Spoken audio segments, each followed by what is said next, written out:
Hello नमस्कार साथियों, कैसे हैं आप सभी। बिल्कुल बेहतर, शानदार। ये आज फिर से एक बार बेहतरीन सी क्लास में, जहां पर बिल्कुल क्विक रिवाइज करते हैं, सारा कुछ समझते हैं जैन धर्म के बारे में। आपको पता है हम एक ऐसी श्रृंखला की शुरुआत कर चुके हैं जहां आपको कम समय में सारा का सारा एक टॉपिक कंप्लीट तरीके से सिखाया जा सके। उसी क्रम में आज ये है हमारा जैनिज्म या फिर जैन धर्म के बारे में सारा का सारा कुछ जो आपके एग्जाम के लिए महत्वपूर्ण होता है। इत्मीनान से बस अपना दिमाग लगभग 20 से 25 मिनट यहां टिका कर रखिए और यकीन मानिए कि कोई भी सवाल आपका यहां से बाहर नहीं होगा। चलो, क्या नाम है? जैन धर्म। सिंपल सी बात है, किसमें? वो ब्राह्मणवादी शक्तियों के विरोध में, या फिर यूं कहें कि जो बहुत दिनों से लौकिक धर्म और चीजें चल रही थी उसके विरोध में धर्मों का उदय हुआ, और उन्हीं में से एक धर्म उदय हुआ था जिसका नाम क्या था? जैन धर्म। क्या नाम था? जैन धर्म। चलिए बात करते हैं जैन धर्म की सारी की सारी। जैन शब्द संस्कृत भाषा के जिन से पैदा हुआ है। किससे आया है? जिन से आया है। जिन का तात्पर्य होता है विजेता। किसका विजेता? आपने कहा कि इंद्रियों का विजेता होता है। तो क्या है जो जैन शब्द है वो जिन से बना, उसका मतलब होता है विजेता। किसका? इंद्रियों का। इसी जैन धर्म में जैसे होते नहीं ऋषि मुनि होते हैं, तो जैन धर्म में क्या होता है? जैन धर्म में ऋषि मुनि नहीं है, जैन धर्म में है, उनको हम कहते हैं क्या? उनको कहते हैं कि वो हैं आपके तीर्थंकर। क्या है? तीर्थंकर हैं। तो जैन धर्म में कुल कितने? 24 तीर्थंकर होते हैं। कितने? 24 तीर्थंकर हुए। लेकिन इन 24 को दो भागों में बांटा गया। एक तीर्थंकर ऐसे हैं जिनको हम कहते हैं कि वो ऐतिहासिक नहीं है, यानी कि गैर ऐतिहासिक है, और दूसरे क्या हैं? वो है ऐतिहासिक। कौन से हैं वो? 23वें और 24वें हैं। भैया 23वें कौन से थे? पार्श्वनाथ थे, और महावीर स्वामी थे अंतिम, या फिर कह सकते हैं हम 24वें तीर्थंकर थे। यहां पे ध्यान से देखिए, मैंने कहा है कि प्रथम तीर्थंकर कौन है, तो प्रथम तीर्थंकर या फिर यूं कहें कि जो फाउंडर ऑफ द जैनिज्म है वो कौन है? वो है ऋषभदेव। इन्हीं को हम कहते हैं केशरियानाथ, या इन्हीं को कहते हैं आदिनाथ। क्या कहते हैं? आदिनाथ या फिर केशरियानाथ कहते हैं। चलिए आगे चलते हैं। अच्छा, फिर अगर बात करते हैं ऋषभ देव के बारे में, तो मैंने क्या बताया आपको कि ऋषभ देव का जो प्रतीक है वो क्या है? वृषभ है, यानी कि बैल है। क्या है? बैल है। बैल क्या है भैया? बैल है। फिर इनका जन्म कहां हुआ है? अयोध्या में हुआ है। अयोध्या वही भगवान श्री राम की नगरी। ये जैन धर्म के संस्थापक हैं। क्या है? संस्थापक हैं। फिर दूसरे कौन है? दूसरे हैं, दूसरे संस्थापक नहीं, दूसरे केवल होंगे ना। दूसरे कौन है? अजितनाथ है। अजितनाथ का प्रतीक क्या है पूछ लेगा तो हाथी है इनका प्रतीक। क्या है इनका प्रतीक? इनका प्रतीक है हाथी। ठीक है। अच्छा, इधर आओ जरा सा। पार्श्वनाथ का प्रतीक क्या है? सांप है, यानी कि सर्प है इनका प्रतीक। महावीर स्वामी का प्रतीक चिन्ह क्या है? वो है सिंह। क्या प्रतीक चिन्ह है? हम कहेंगे उनका प्रतीक चिन्ह था सिंह। सिंह मतलब शेर। महावीर का प्रतीक क्या है? शेर है। सुपार्श्वनाथ, देखो पार्श्वनाथ का सांप है, लेकिन सुपार्श्वनाथ का क्या है? स्वास्तिक है। क्या है? स्वास्तिक है उनका। अरिष्टनेमी का शंख है। 22वें थे क्या ये? हाँ, अरिष्टनेमी। मल्लीनाथ जो कि 19वें हैं, और इन पर बड़ा कंफ्यूजन है कि ये महिला है कि पुरुष है। ये कौन है? मल्लीनाथ है। ठीक। 19वें तीर्थंकर, इनके महिला या पुरुष होने पर संदेह है। ठीक है भाई। फिर हम बात करते हैं आगे चल करके पार्श्वनाथ के बारे में। पार्श्वनाथ कहा क्या? ये सेकंड लास्ट है, यानी 23वें नंबर के हैं। काशी के राजा अश्वसेन के ये पुत्र थे। किसके पुत्र थे? काशी के राजा अश्वसेन के। इनकी माता का नाम क्या है? वामा है, और इनकी पत्नी का नाम क्या है? प्रभावती है। क्या नाम है? प्रभावती है। देखो इंपॉर्टेंट है तो इनके बारे में हमको जानना पड़ेगा दोस्त। फिर 30 वर्ष की आयु में क्या होता है? इन्होंने भी गृह त्याग किया था। कि देखो 30 वर्ष की आयु में ज्ञान प्राप्ति के लिए गृह त्याग कर दिया। और इसी आयु में कौन छोड़ेगा? इसी आयु में महावीर स्वामी गृह त्याग करते हैं। लेकिन भगवान बुद्ध 29 वर्ष की अवस्था में गृह त्याग करते हैं ना। फिर देखना ध्यान से। फिर अगर हम बात करते हैं, इनकी भिक्षुणी संघ की अध्यक्ष कौन थी? वो थी पुष्पचूला। क्या नाम था? पुष्पचूला नाम था। कहां गए थे ये सम्मेद शिखर, सम्मेद पर्वत गए थे। कहां गए? सम्मेद पर्वत गए। इनके पहले अनुयायी अगर हम बात करते हैं तो कौन थे? इनके पहले अनुयायी इनकी माता और इनकी पत्नी थी, वामा और प्रभावती थी। इन्होंने जैन धर्म के अंतर्गत 4 क्या दिए थे? 4 व्रत दिए थे। कौन कौन सा? सत्य, अहिंसा, अस्तेय, अपरिग्रह। ठीक है। इनकी मृत्यु जो है 100 वर्ष की आयु में हो गई थी। ठीक है, कहां हुई थी? आप कहेंगे छत्तीसगढ़ में हुई थी क्या, है ना। अब दूसरी बात हम करते हैं महावीर स्वामी के बारे में। महावीर स्वामी के बचपन का नाम क्या है? वर्धमान है। इनका जन्म कंफ्यूजन में रहता है, इसलिए डेट ऑफ बर्थ नहीं पूछता है। कहीं लिखा मिलेगा 599, कहीं मिलेगा 540। अगर हमसे कभी सवाल पूछे कि कौन सा जैन तीर्थंकर था जिसकी मृत्यु 100 वर्ष की अवस्था में हुई थी, तो वो कौन थे? वो थे आपके महावीर नहीं, वो कौन थे? पार्श्वनाथ थे। इनका जन्म कहां हुआ था? वैशाली के कुंडग्राम में हुआ था। बुद्ध का बताओ? कपिलवस्तु में। तो बड़ा कंफ्यूज करता है, इसलिए साथ में चलना। इनके पिता का नाम सिद्धार्थ है और उनके पिता का नाम शुद्धोधन था। बुद्ध के बचपन का नाम ही सिद्धार्थ था। इनका कुल कौन सा है? ज्ञात्रक। उनका कुल क्या था? शाक्य था। माता का नाम त्रिशला, प्रतीक चिन्ह सिंह है इनका। पत्नी कौन है? यशोदा है, वहां यशोधरा है ना। ये किस गोत्र से थी? कौंडिन्य गोत्र से। उनकी पत्नी कोलीय गणराज्य से थी। पुत्री कौन है? अड़ोज्या प्रियदर्शनी है। पुत्री का विवाह किससे किया था? जामाली से। तो जामाली क्या हो गया? इनका दामाद हो गया। इनके बड़े भाई का नाम क्या है? नंदीवर्धन नाम था। क्या नाम था? नंदीवर्धन नाम था। 30 वर्ष की आयु में ज्ञान प्राप्ति के लिए बड़े भाई से आज्ञा ले ली। मतलब नंदीवर्धन के पास गए कि भाई साहब हमको जाना है। बोले कहां? अरे हमको ज्ञान की खोज में निकलना है। तो उन्होंने बोला कि तथास्तु, जाओ। ठीक, इधर देखो आगे। ज्ञान की प्राप्ति के बारे में क्या है? किस आयु में निकले थे? 30 वर्ष की आयु में। 12वें वर्ष यानी कि हम कहेंगे लगभग 42 साल की उम्र में उनको ज्ञान की प्राप्ति हुई। क्या हुआ? ज्ञान की प्राप्ति हुई 12वें वर्ष के पश्चात। कहां हुई? एक नदी है ऋजुपालिका नदी। क्या है नदी? ऋजुपालिका नदी। वृक्ष है साल वृक्ष। Just compare. नदी क्या थी? निरंजना। वृक्ष क्या था? बोधि वृक्ष। उपदेश, इनके उपदेशों को पुव्व कहा जाता है। क्या कहा जाता है? पुव्व कहा जाता है। और जब क्या बोलते हैं, इनको ज्ञान प्राप्त हो गया तो कैवल्य, जिन, अरहत, निग्रंथ, ये सब कहलाए ये ना। और मृत्यु कहां हुई इनकी? पावापुरी में हुई। कहां हुई? पावापुरी में हुई थी। अब पुव्व जो है क्या है? वो है ज्ञान की प्राप्ति के बाद उनके उपदेश। तो सवाल पूछेगा कि किसके उपदेशों को हम पुव्व कहते हैं? तो जैन धर्म के अंतिम तीर्थंकर यानी महावीर स्वामी के उपदेशों को पुव्व कहते हैं। और उनकी संख्या कितनी है? 14 थी। लेकिन अभी याद करिए, अभी अभी मैंने बताया था कि पार्श्वनाथ ने 4 ब्रह्मचर्य दिए थे। 4 क्या बोलते हैं? आर्य शब्द दिए थे, महाव्रत दिए थे। और 5वां इन्होंने जोड़ा ब्रह्मचर्य जोड़ा। क्या जोड़ा? 5वां जोड़ा ब्रह्मचर्य। जैन संगीतियों की बात कर लेते हैं। अच्छा, जैन संगीतियां केवल 2 हुई। पहली कहां हुई है? पाटलिपुत्र में। अध्यक्ष कौन था? स्थूलभद्र था।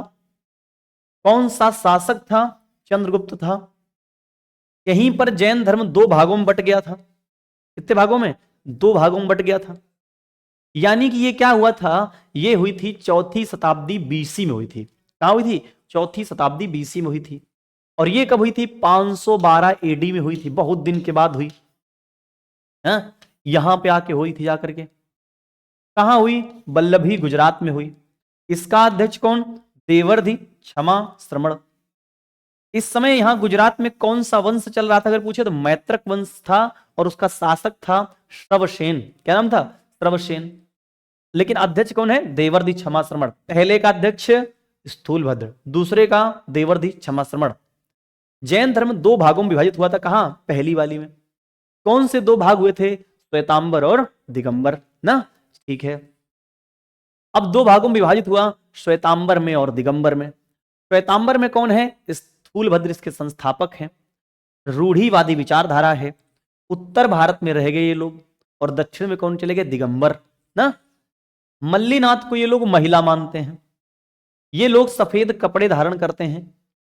इन्होंने ही, श्वेतांबरों ने ही 12 अंगों की रचना की थी। तो 12 अंग हैं जैन धर्म में। ठीक। दिगंबर, मल्लीनाथ को ये पुरुष मानते हैं। इसके संस्थापक कौन? भद्रबाहु हैं। और दिशाओं को अपना ये वस्त्र मानते हैं, यानी कि नग्न अवस्था में रहते हैं। अकाल के समय दक्षिण भारत चले गए थे। अब ये अकाल क्या है? चंद्रगुप्त मौर्य के समय 12 वर्षों का अकाल पड़ गया था। तो उसी अकाल में क्या हुआ था, चंद्रगुप्त मौर्य भी चला गया दक्षिण भारत, वहीं पर उसने संलेखना विधि से मृत्यु को प्राप्त किया था ना। चलो ध्यान सुनना, अकाल के समय दक्षिण भारत चले गए। वहां क्या है, अंग हैं, श्वेतांबर में अंग हैं, यहां उपांग हैं। उपांग कितने हैं, उपांग भी हैं 12। कितने हैं, 12। यह अकाल मौर्य काल के शासक चंद्रगुप्त मौर्य के समय 12 वर्ष तक पड़ा रहा। ठीक है, बिल्कुल। और इसको सोहगौरा अभिलेख और ताम्रपत्र अभिलेख, सोहगौरा और कहां बताओ, महास्थान, वहां से इसकी जानकारी मिलती है ना। ठीक है, चंद्रगुप्त मौर्य के समय जब अकाल पड़ा तो उसने क्या करा, सुदर्शन झील थी गुजरात में, उसका उसने निर्माण करवाया। अब उस सुदर्शन झील में कई शासकों का नाम मिलता है, लेकिन हमें यहां अगर बात करनी हो तो उसके गवर्नर का नाम था पुष्यगुप्त। क्या नाम था, पुष्यगुप्त।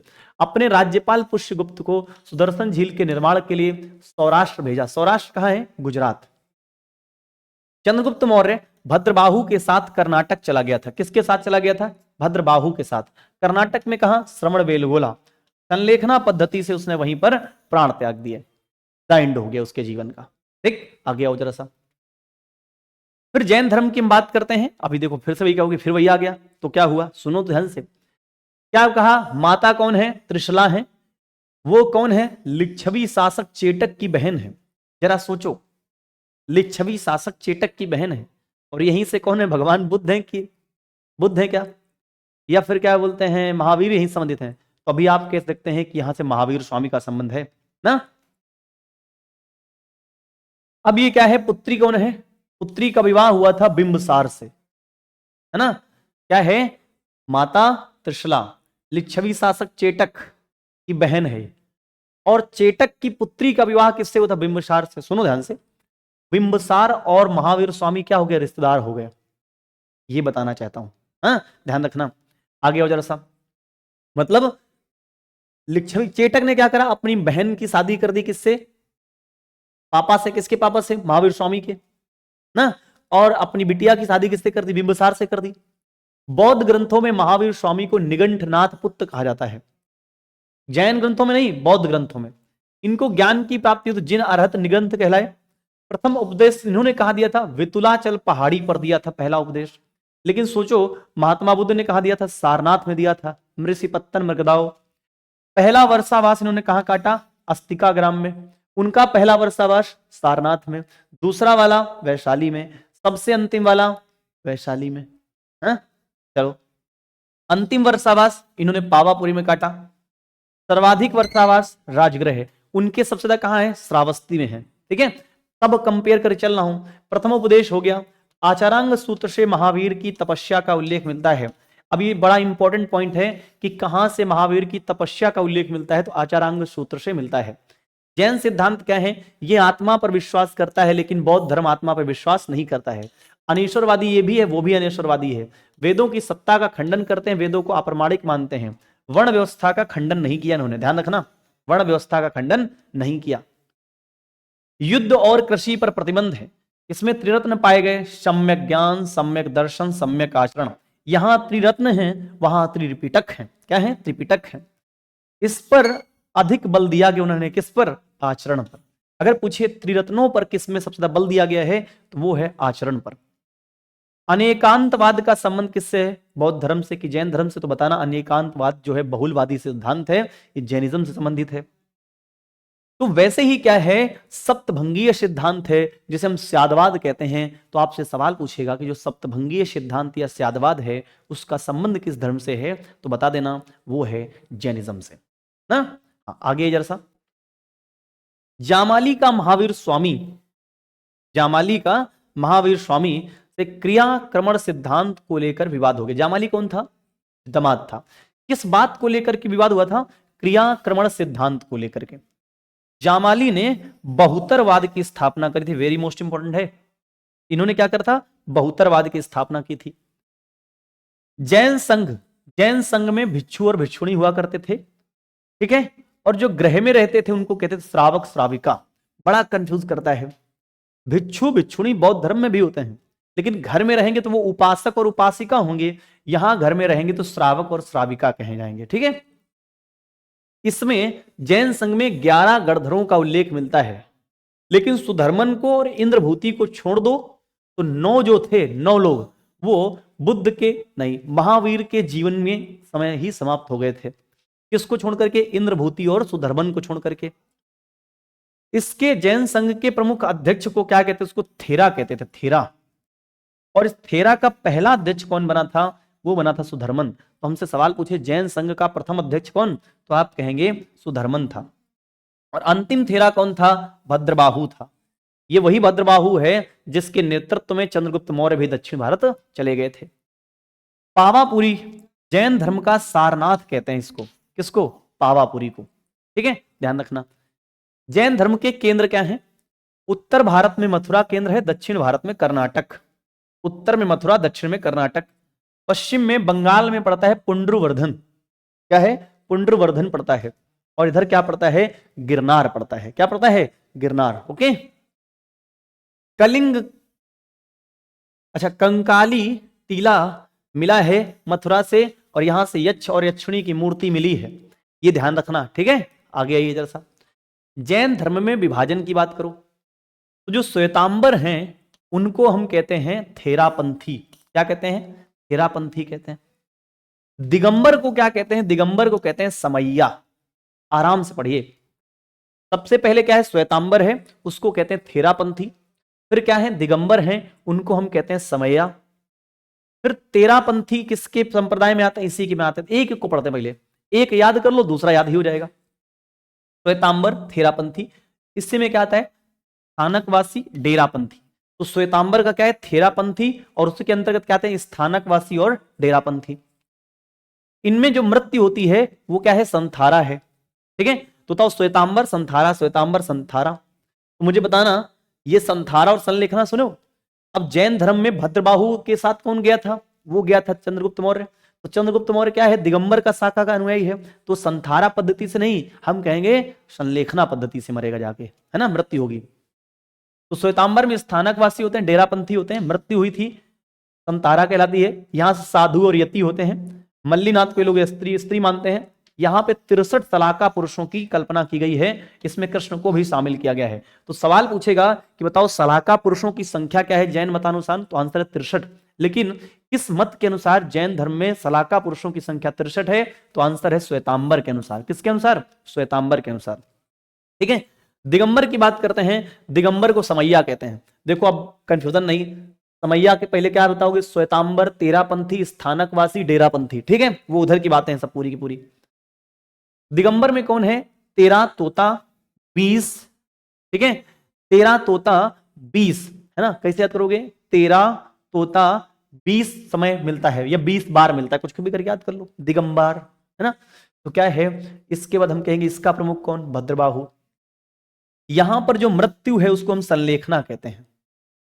वहां पर साधु को क्या कहते हैं? यति। यहां पे कहते हैं झुल्लुक या फिर एल्लक। झुल्लुक एल्लक, झुल्लुक एल्लक। हाँ, ठीक है। मल्लीनाथ को ये लोग पुरुष मानते हैं। किसको? मल्लीनाथ को पुरुष मानते हैं। आगे आइए जरा सा। जैन धर्म के अनुयायी देख लो, बहुत ध्यान सुनना। दक्षिण भारत में राष्ट्रकूट, गंग, कदम्ब, चालुक्य।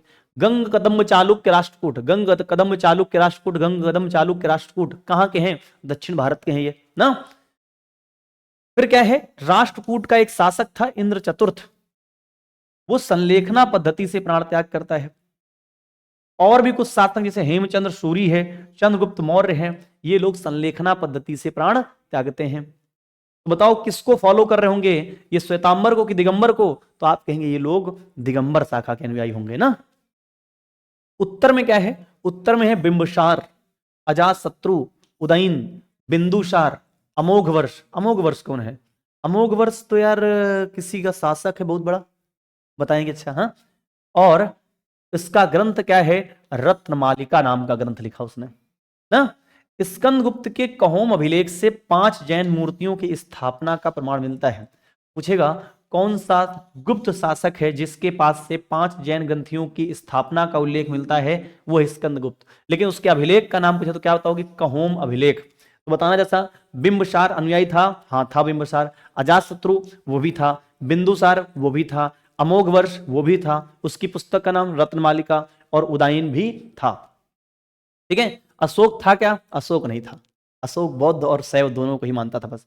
दक्षिण में क्या बताओगे? चालुक्य, राष्ट्रकूट, गंग, कदंब। ठीक है, आगे जरा सा। ऋग्वेद में क्या है? अरिष्टनेमी प्लस आदिनाथ, इनका वर्णन मिलता है। तो बताओ, पूछेगा कौन से तीर्थंकरों का उल्लेख ऋग्वेद में मिलता है? तो इन्हीं का मिलता है। साहित्य की बात करते हैं तो साहित्य को आगम कहते हैं। 12 अंगों की इसमें रचना किसने की थी? स्थूलभद्र ने। 12 उपांग दिगंबर के किसने? दिगंबर में कौन है? भद्रबाहु। स्वयंभी ने, स्वयंभू, क्या नाम है? स्वयंभू, उन्होंने पौमचर्युम लिखा, इसे हम जैन रामायण कहते हैं। तो जैन रामायण किसे कहते हैं? पौमचर्युम को कहते हैं। हेमचंद्र ने परिशिष्ट पर्वन लिखा था। जैन की भाषा क्या है? प्राकृत है। जैन ग्रंथ किस भाषा में लिखे गए हैं? अर्धमागधी में लिखे गए हैं ना, अर्धमागधी, प्राकृत। कौशाम्बी को क्या कहते हैं? जैन और बौद्ध दोनों का केंद्र कहा जाता है। ये मैंने पिछली क्लास में बताया था आपको। मक्खली पुत्र और महावीर की मुलाकात कहां हुई थी? नालंदा में हुई थी। सवाल पूछेगा, मक्खली पुत्र जो आजीवक संप्रदाय और महावीर की मुलाकात कहां हुई? नालंदा में होती है। कहां होती है? नालंदा में होती है। तो इतनी बातें हमने किसके बारे में जानी है? जैन धर्म के बारे में। इतने प्रकार के सवाल आपको पूछ सकता है। तो ऐसे ही मिलेंगे हम अपनी अगली क्लास में। अगर आपने अंत तक इस सवाल पूरा का पूरा क्लास देखा है तो मुझे बताइएगा, जो 13 पंथी होते हैं वो किस शाखा के अंतर्गत आते हैं। मिलेंगे ऐसी किसी और क्लास में। ठीक है, take care and bye bye.